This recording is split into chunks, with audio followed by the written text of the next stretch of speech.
ইফতারির পূর্ব মুহূর্তে দোয়া করুন, এটি ভুলে যাওয়া যাবে না। প্রতিদিন ইফতারিকে সামনে নিয়ে আমরা দোয়া করব, কারণ হাদিসে এসেছে সালাসু দাওয়াতিন মুস্তাজাবা, 3 ব্যক্তির দোয়া আল্লাহ তাআলার কাছে কবুল হয়ে যায়।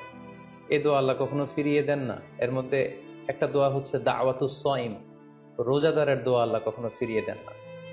দাওয়াতুস সাইমি মাকবুল, এটা আল্লাহর কাছে কবুল হয়ে যায়।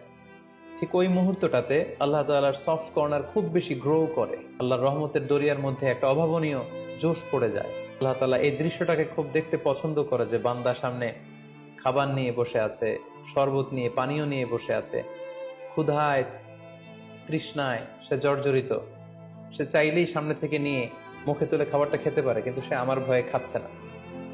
তখন আল্লাহ তাআলা এই দৃশ্যটা দেখতে বড্ড পছন্দ করেন। ঠিক এই মুহূর্তে আপনি যখন বুদ্ধি করে আল্লাহ তাআলার কাছে চাইতে শুরু করবেন, কায়মনো বাক্যে চোখের পানি ছেড়ে, আপনি চাইতে দেরি হবে, এই দোয়া আল্লাহ তাআলার কাছে কবুল হতে দেরি।